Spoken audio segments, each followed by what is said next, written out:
Dahil sa natanggap ni Papa na tawag, hindi na kami nagpatumpik-tumpik pa at kagad na kami nagpunta sa ospital kung saan siya dinala.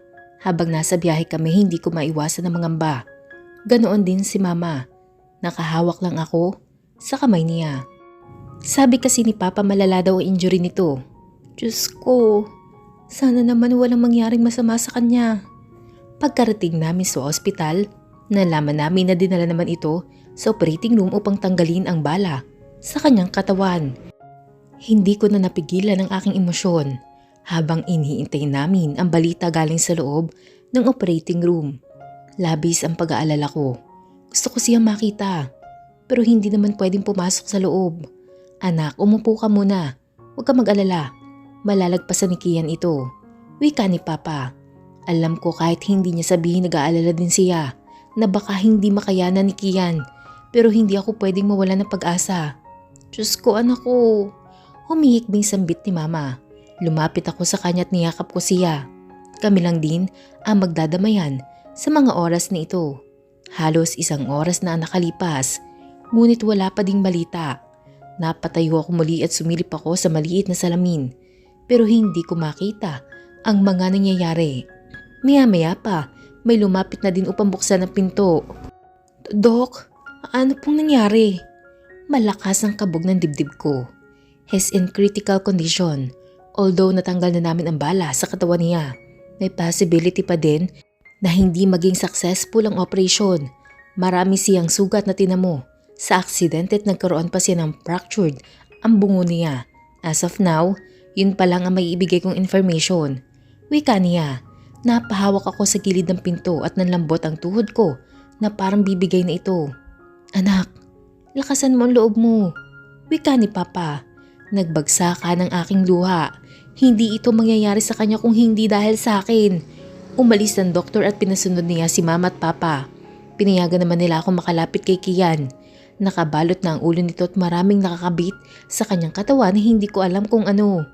Nanginginig na kinuha ko ang kamay niya. Mahal, gumising ka.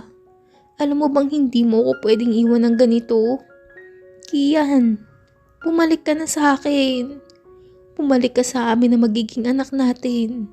Kailangan ka namin. Hindi ko to kayang mag-isa. Tuluyan na ako napahagulhol. Kanina ko lang nalaman na nagdadalang tao ako. Bala ko pa sana siyang sorpresahin pati na rin sila Mama at Papa kapag natapos na ang lahat ng problema namin. Ngunit sa hindi inaasahan na pagkakataon nangyari pa ito.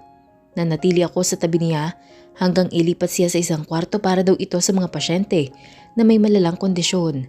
Maya-maya pa'y dumating na si Mama at Papa. Anak, mas makakabuti kung dito muna kayo ng mama mo sa hospital.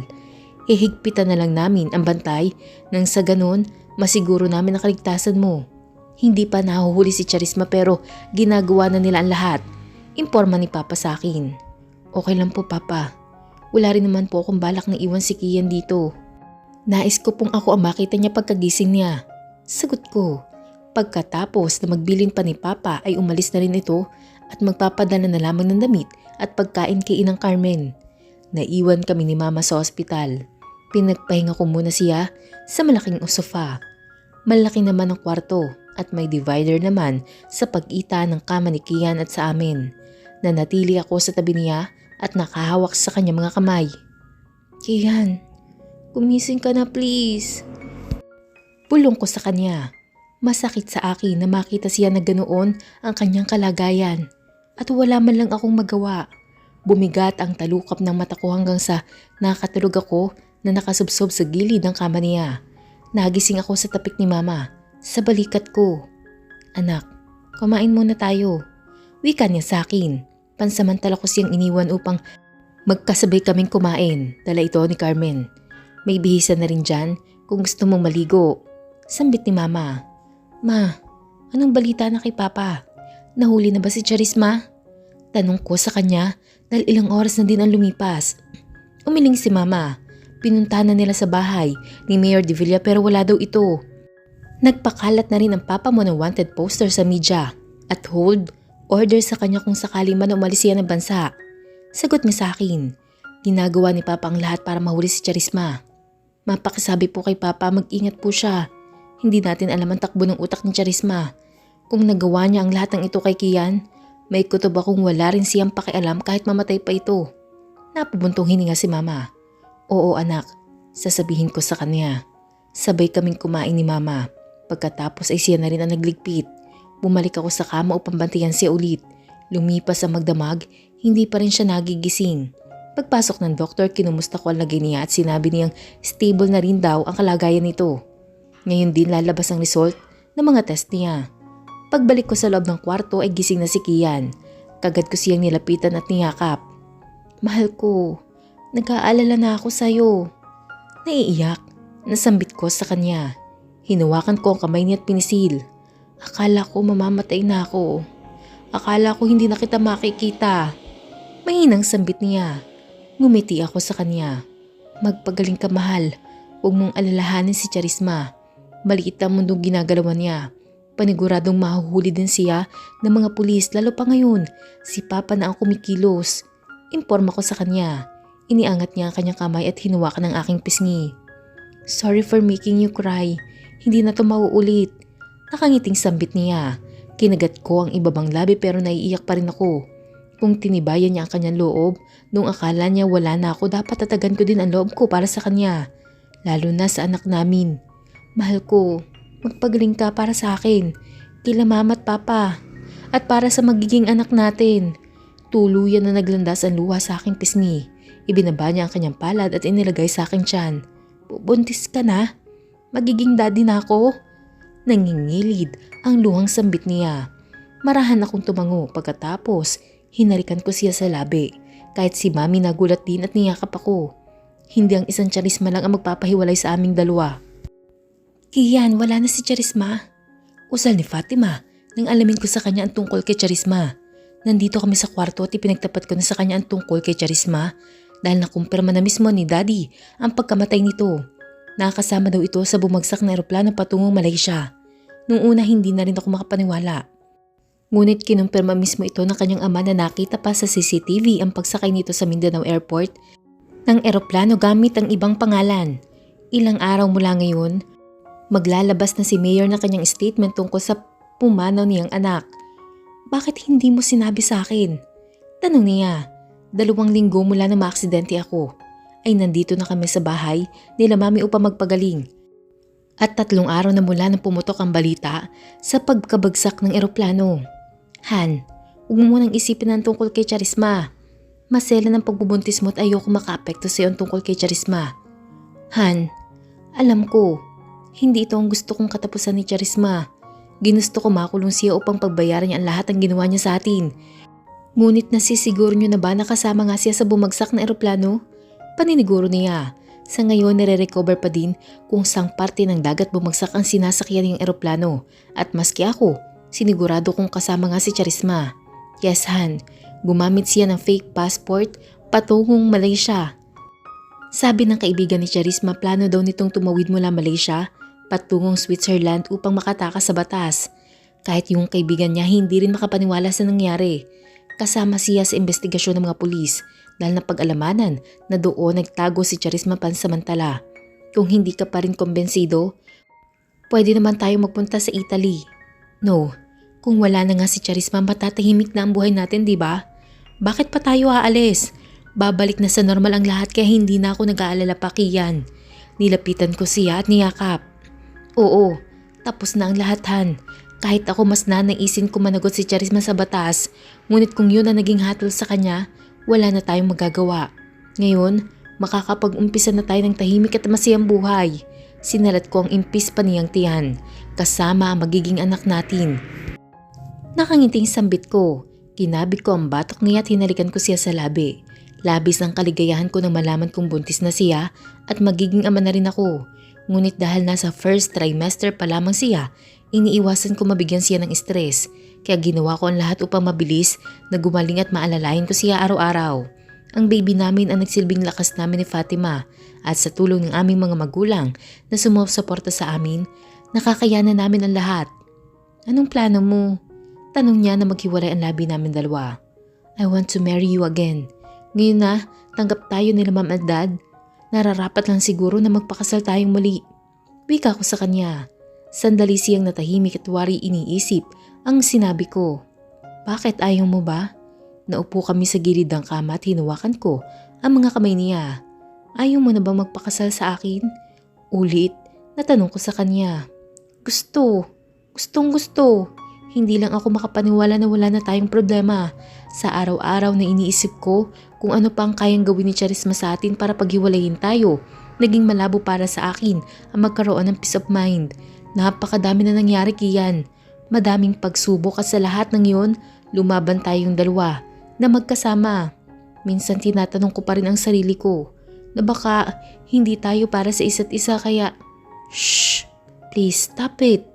Tayo ang gumagawa ng tadhana natin, Fatima. Kung pinili ko ba si Charisma noon pa, magiging tayo ba?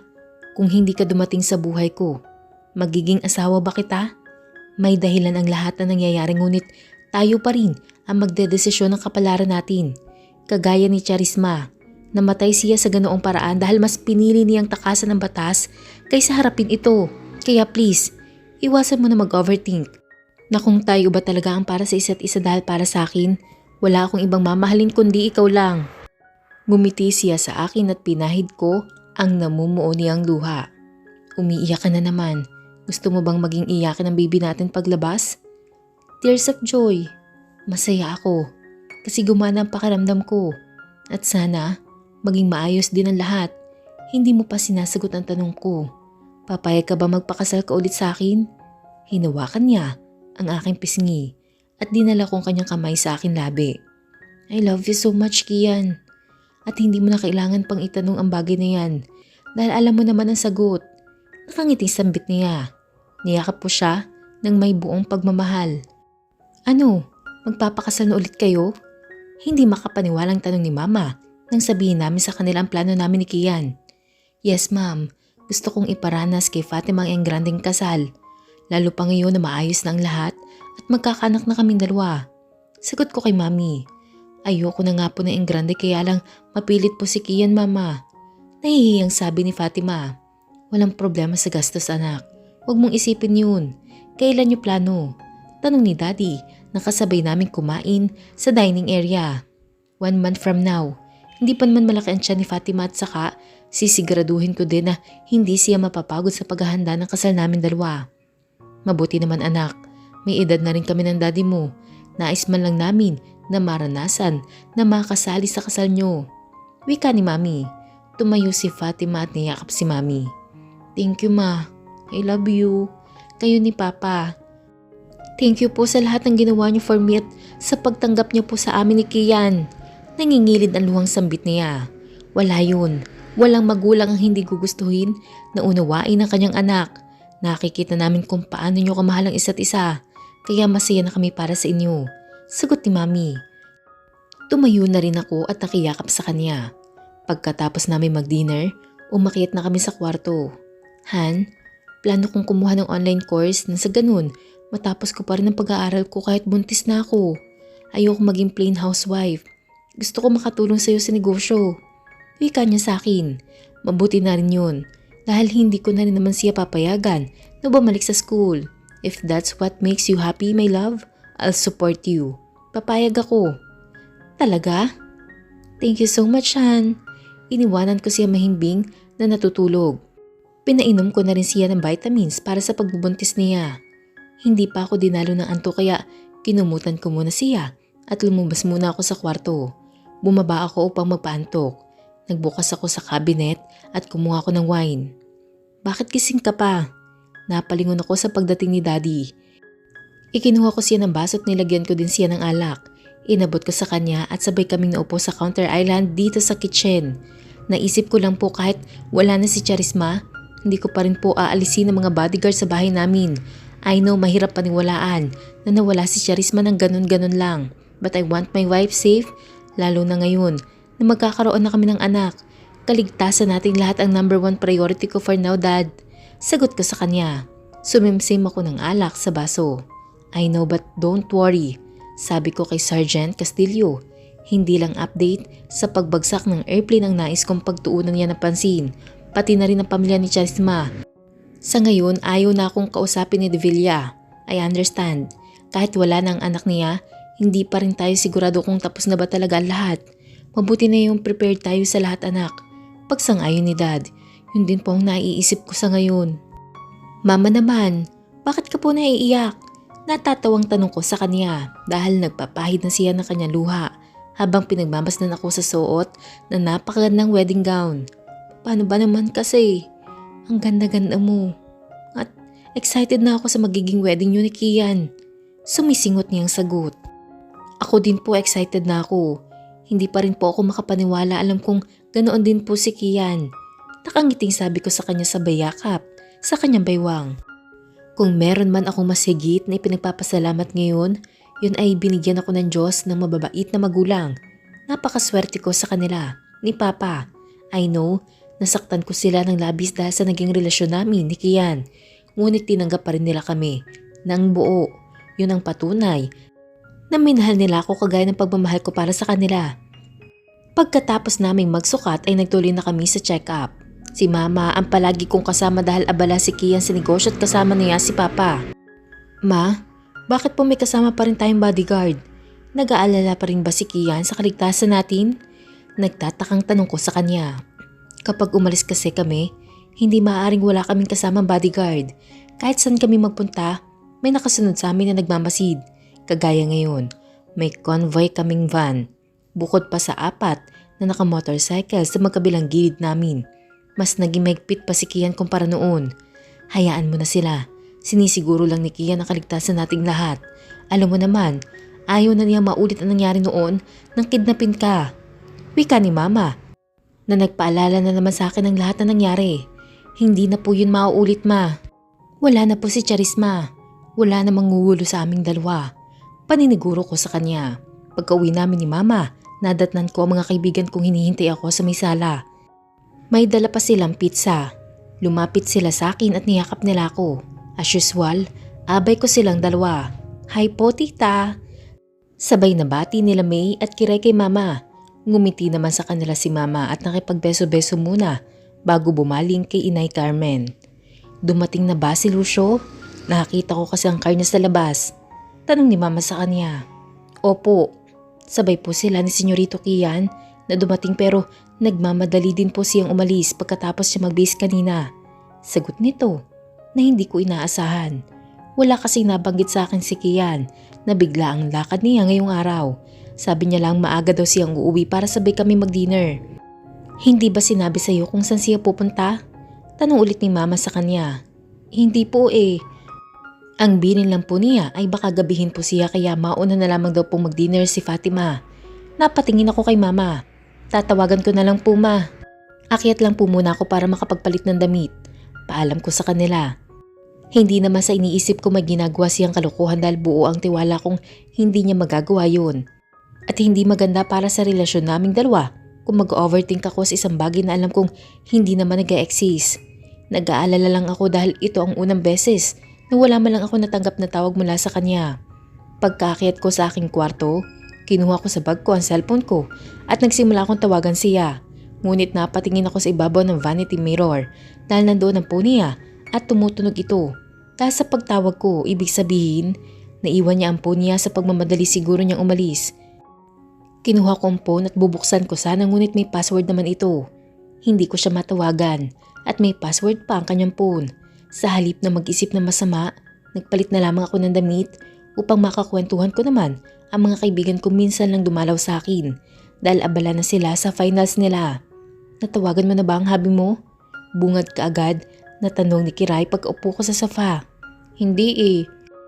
Naiwan kasi ang phone niya sa kwarto kaya siguro hindi niya ako natawagan kanina para magbilin. Nakangiting sagot ko sa kanila. Eh talaga?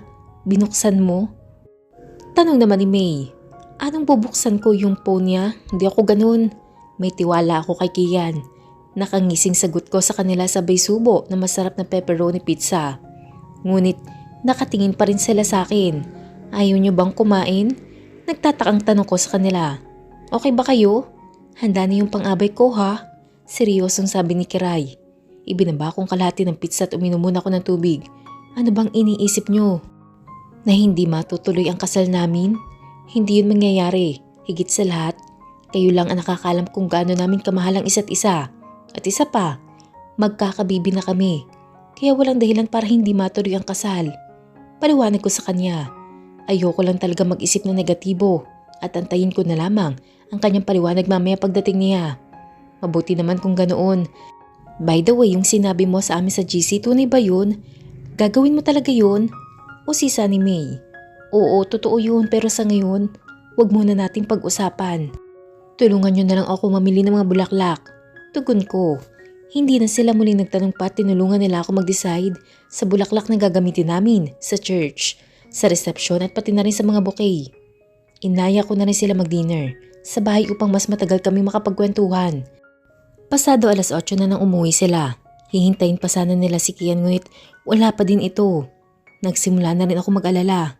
Kahit si Papa hindi alam kung saan ito nagtungo. Pipikit na sana ako para magpahinga nang makarinig ako ng pagdating ng sasakyan. Tumayo ako at sumilip ako sa veranda dahil alam kong si Kian na ang dumating at nang makita ko siyang bumaba, nakahinga na ako na maluwag. Ngunit may dinukot siya sa kanyang bulsa na telepono at may sinagot siyang tawag. Ngayon ko lang nalaman na dalawa pala ang phone niya. Bumalik ako sa loob at nagpanggap akong tulog na. Ilang minuto lang, narinig kong bumukas ang pinto at sumara ito. Pinakiramdaman ko siya. Narinig ko din ang paghakbang niya palapit sa akin. Hanggang sa naramdaman ko ang paghalik niya sa akin labi. Hindi ko na matiis na hindi ko siya tingnan kaya dumilat ako. Saan ka galing?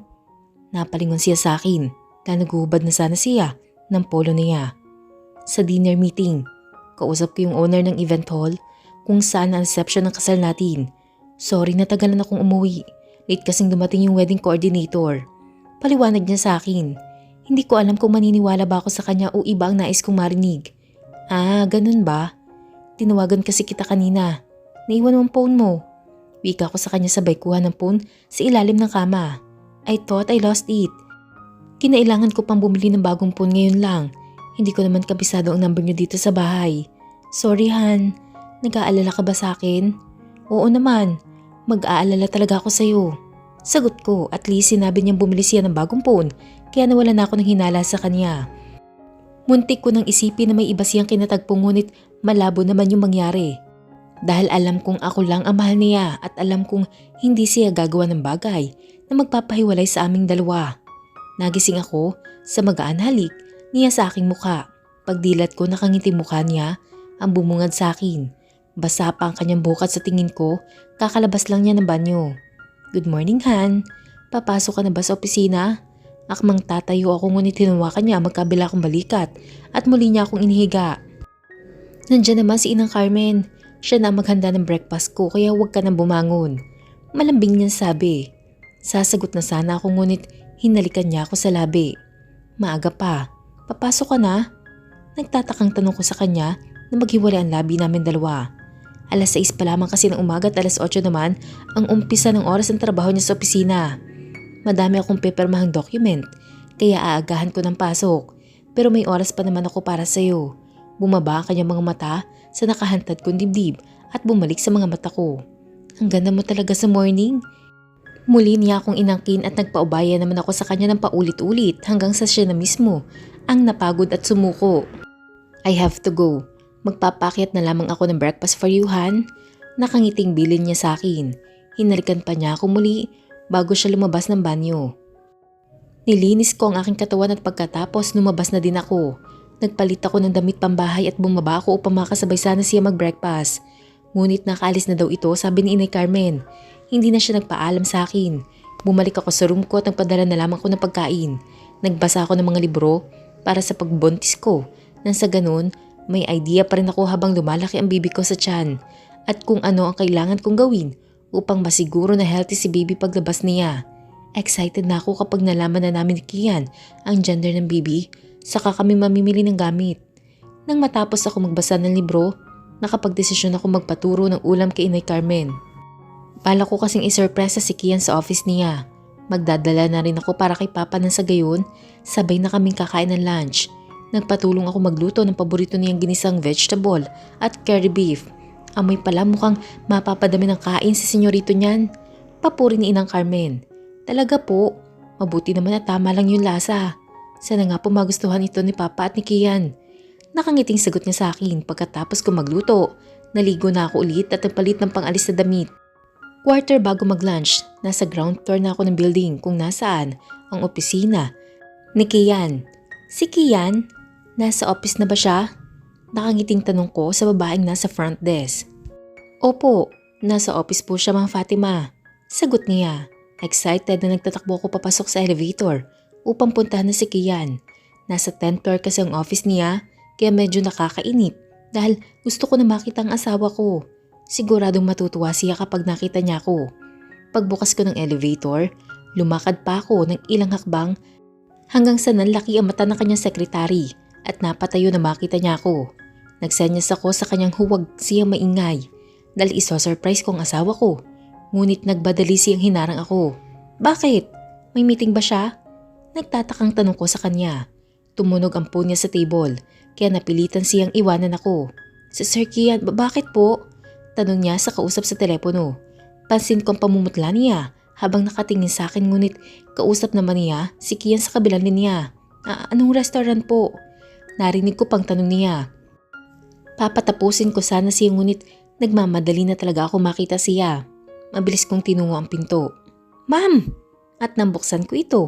Hindi ko maipaliwanag ang aking nararamdaman nang makita ko si Kian na nakaupo sa harapan ng isang babaeng may mga sugat sa mukha at kasalukuyan niyang ginagamot ito.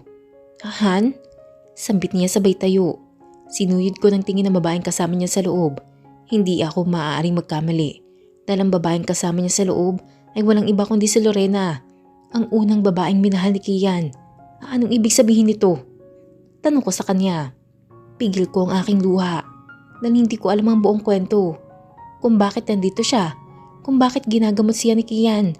Hanggang sa naalala ko yung nangyari kahapon. Kailan pa kayo nagkikita?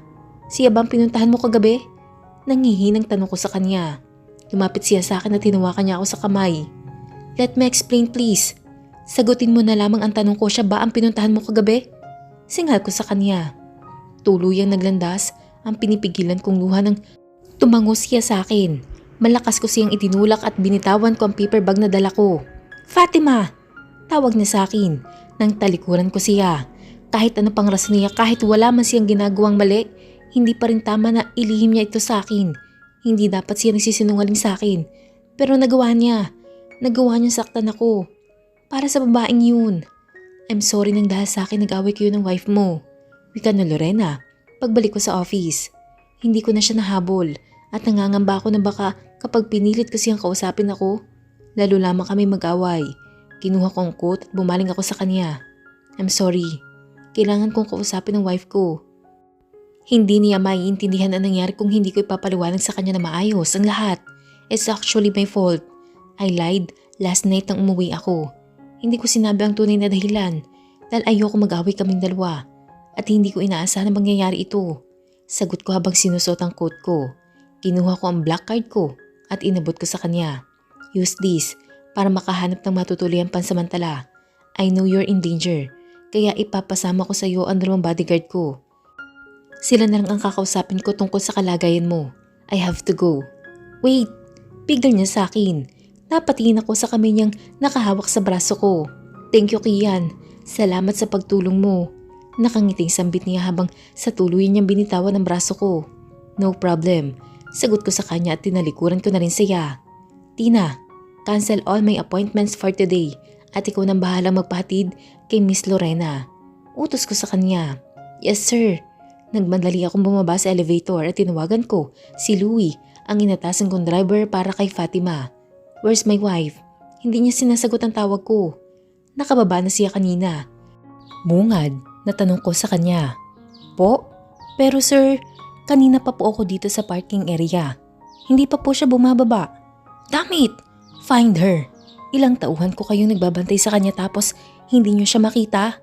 Igting ang pangangsigaw ko. Yes sir. Kagad kong pinatay ang tawag at para tawagan ang front desk kung doon nga lumabas si Fatima. Kinumpirma naman ito ng mga nakakita sa kanyang umiiyak habang palabas ng building. Hindi ko tuloy maiwasan. Nasisihin ang sarili ko dahil nagawa ko magsinungaling sa kanya. Iniisip ko lang ang kalagayan niya dahil sa sunod-sunod na problema namin. Kaya hindi ko na sinabi sa kanya ang tungkol sa pagbalik ni Lorena sa Pilipinas at paghingi niya ng tulong sa akin kahapon. Umuwi siya at nakipaghiwalay kay Johnny dahil sinasaktan siya nito. Nalaman din nilang baog si Johnny kaya sa kanya ibinuhos ang frustration ng asawa niya. Nang maabutan siya nito sa kanilang kondo, walang awa siyang binugbog nito dahil sa pag-iwan ni Lorena sa kanya. Ako ang unang tinawagan ni Lorena at nang makita ko mga larawan ng pambubugbog sa kanya, hindi na ako nagdalawang isip na sunduin siya sa pinagtagpuan niyang restaurant. Naaawa ako sa kalagayan niya, lalo pat pinagbantaan daw siya ni Johnny na kung hindi siya babalik sa piling nito, hindi siya nito patatahimikin. Nang iwan ko siya kagabi sa hotel, nag-usap kaming ipapahuli namin siya sa pulis. Ngunit hindi naman mahagilap si Johnny. Akala ni Lorena, umalis na ito ng bansa. Ngunit nag-cross muli ang landas nilang dalawa kanina at sinaktan na naman siya nito. Mabuti na lamang at may nakakita sa kanila at nagmagandang loob na tulungan siya. Kahit ano pa man ang dahilan ko, mali pa din ang ginawa kong pagsisinungaling kay Fatima. Ayokong isipin niya may relasyon kaming dalawa ni Lorena. Ngunit dahil sa ginawa kong panigurado yun, ang tumatakbo sa isip niya. Anthony, may number ka ba ni May at Kiray? Please call them na tawagan kagad ako kapag nagpunta sa kanila si Fatima. Utos ko sa kanya nang sagutin niya ang tawag ko. Bakit? Nag-away kayo? Tanong niya sa akin. Next time ko na i-explain. Sagot ko sa kanya at sa bahay naman ako tumawag ngunit wala din daw ito doon. Napamura na ako sa aking sarili. Hindi ko alam kung saan siya nagtungo. Ilang minuto pang lumipas. Wala pa rin ako natatanggap kay Anthony at sa mga kaibigan niya na tawag. Wala naman ibang pupunta si Fatima kundi doon lang. Hanggang sa naisip kong baka sa vineyard siya pumunta. Pinihit ko ang manibela patungo sa grapes farm. Wala nang iba kundi doon lang siya pupunta.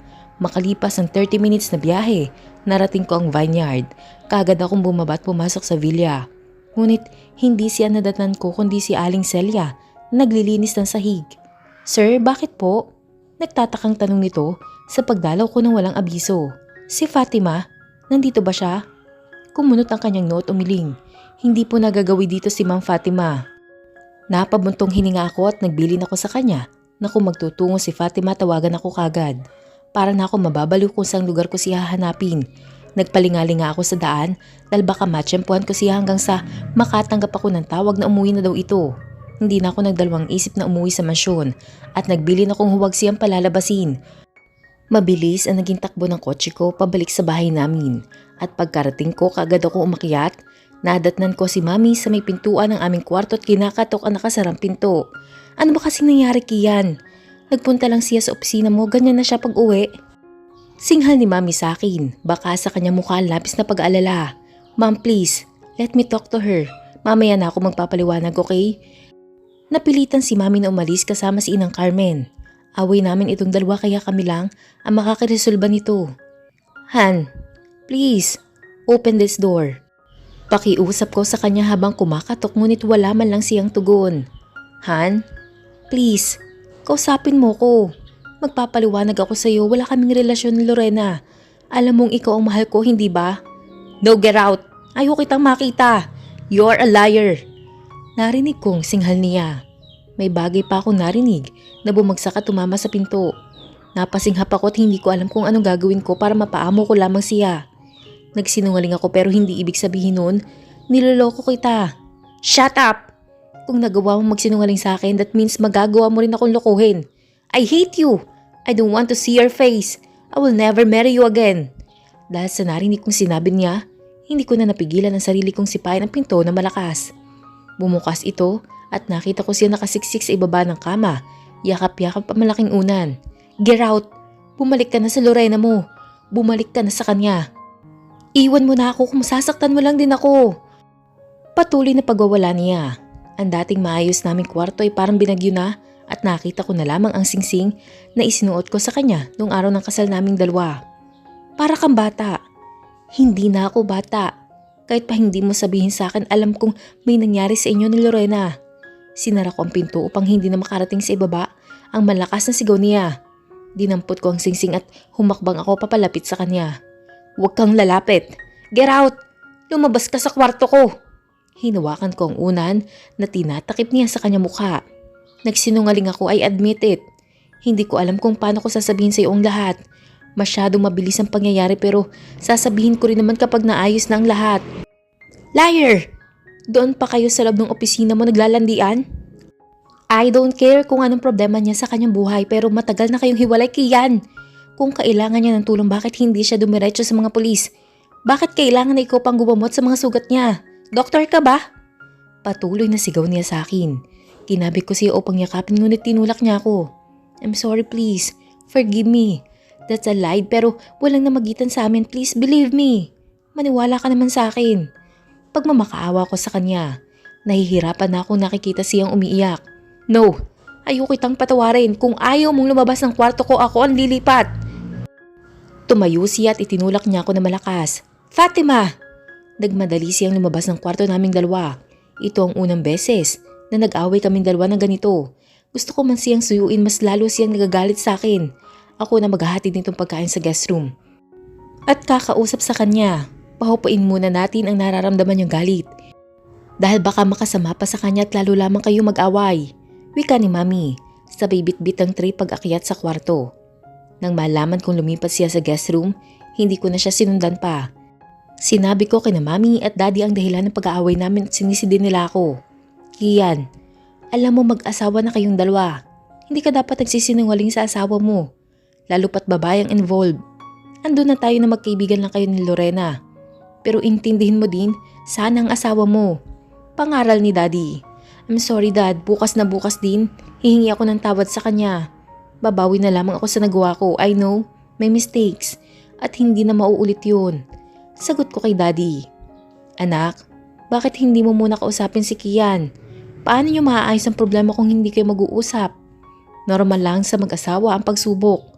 Ngunit kung dito pa lamang susuko na kayong dalawa, paano na magiging anak nyo, Iha? Mag-asawa na kayo ni Kian at mahal na mahal ka niya.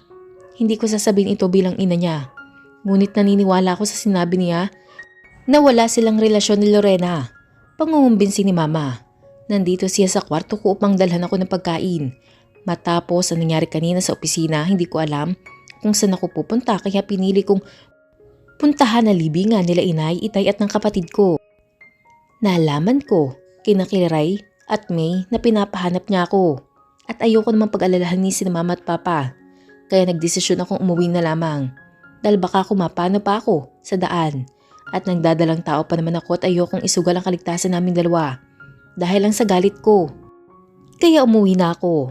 Ma, alam ko naman yun eh pero masama po talaga ang loob ko dahil nagsinungaling siya sa akin kagabi. Bakit kailangan niyang gawin yun? Ayaw ba niyang malaman kung nakikita pa sila ni Lorena o may balak siyang balikan ito? Nangingilid ang luhang sambit ko. Akala ko naubos ito kanina sa walang tigil kong pag-iyak maghapon. Meron pa rin palang natitira. Anak, siguro iniisip niya lang ang kalagayan mo. Wala naman sigurong intensyon si Kian na balikan pa si Lorena. Nakita mo naman kung paano kanya pinaglaban kay Charisma, hindi ba? Huwag ka na mag-isip ng kung ano pa at mag-usap kayong dalawa. Ayoko nagkakaganito kayong dalawa. Ayoko nag-aaway kayo nang hindi napapakinggan ang daing ng bawat isa kaya pakinggan mo muna ang asawa mo, okay? Dahil kay Mama napilitan akong tumango sa kanya pagkatapos niya akong yakapin, umalis na siya. Kahit wala akong ganang kumain, pinilit ko ang sikmura kong mahapdina. Pagkatapos kong kumain, kumatok naman si Inang Carmen upang kuhanin ng pagkain na binawasan ko lamang na kaunti. Huwag mong ilalak ang pinto ha, ipagtitimpla kita ng gatas mamaya. Paalam niya sa akin ay kinatango ko din naman. Pagkatapos lumabas na siya.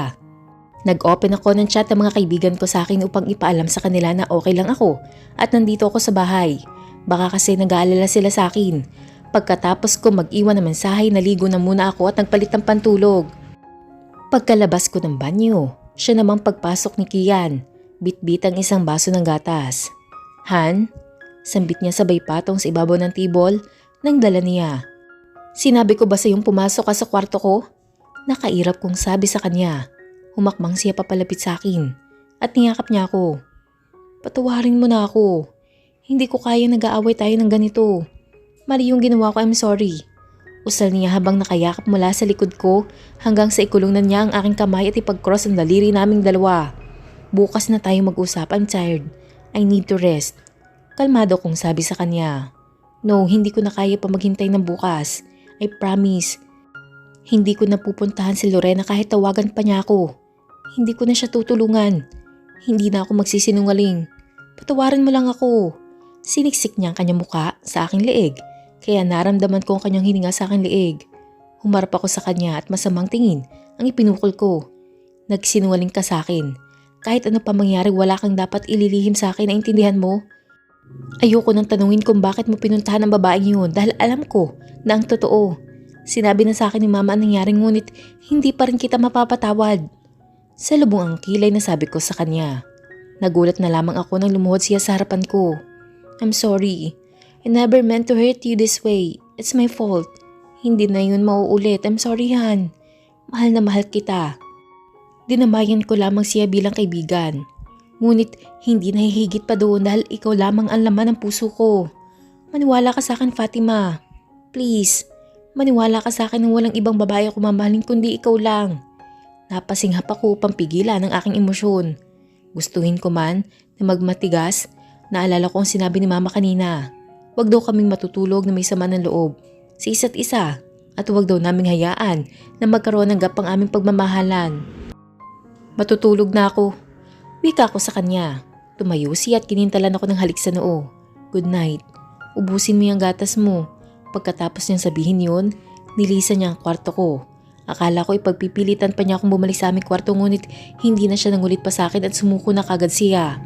Nahiga ako sa kama at hindi ko maiwasan na isipin ang nangyaring tagpo kanina sa opisina niya. Nagselos ako dahil siya ang unang babaeng minahal ni Kian. Ngunit kung patuloy ko siyang pagtutulakan palayo sa akin, baka tuluyan lang siya mawala. I believe na mahal niya ako. At nararamdaman ko yun na tagpo sa aking puso. Kaya napakahirap para sa akin na hindi siya patawarin. Pinikit ko ang mga mata ko upang matulog na rin. Ngunit ilang minuto na nakakalipas, hindi pa rin ako dinadalaw ng antok. Hanggang sa narinig kong bumukas ang pinto at dali-dali akong pumikit upang magpanggap na tulog na. Han? Narinig kong tawag niya. Nagkunwari akong walang naririnig at nagpatuloy lang ako sa pagpapanggap na tulog na. Lumundo ang kama at naamoy ko siya sa tabi ko. Maya-maya pa, nakahawak na siya sa aking pisngi. I can't sleep. Mahinang usal niya na abot lang sa aking pandinig. Paano mo nagagawang matulog na hindi tayo nagkakaayos? Hindi mo na ba ako mahal? Napadilat ako na marinig kong sinabi niya yun. I'm sorry, please. Please forgive me. Sambit niya na namumula. Ang mga mata at sa tingin ko'y galing na rin siya sa pag-iyak. Kaya hindi ko na rin napigilan ang aking luha. Mabigat din sa loob ko na hindi kami magkakaayos na mabilis. Nasanay na kasi akong palaging nasa tabi ko siya kaya nangungulila din ako kapag hindi ko siya katabi sa kama. Humiga ka na sa tabi ko. Sagot ko sa kanya. Binigyan ko siya ng space at tumabi siya sa akin. Naramdaman ko ang pagyakap niya sa akin mula sa aking likuran dahil umikot ako sa kabila. Hanggang sa naramdaman ko na magaan niyang halik sa aking balikat. Nag-uumpisa na naman siyang akitin ako at ito, magiging marupok na naman ako at baka wala na akong choice kundi ang patawarin siya sa ginawa niyang paglilihim sa akin. Naganap ang muli naming pagpapakasal ni Kian. Hindi lang basta simpleng kasal. Isang engrandeng kasal ang ibinigay sa amin ng aming mga magulang. Maraming mga bisita ang mga dumalo at karamihan ay malalapit naming kakilala na nagmamahal sa amin. Walang pagsidla ng kaligayahan naming mag-asawa. Dahil bukod sa natagkap kami ng mga magulang namin, excited din sila sa paglabas ng kanilang unang apo. Tuwang-tuwa sila nang nalaman nilang baby girl ang magiging anak namin ni Kian. At hanggang dito na lamang po ang story ni Kian at ni Fatima. Maraming salamat po sa muli ninyong pagsuporta sa amin. God bless po!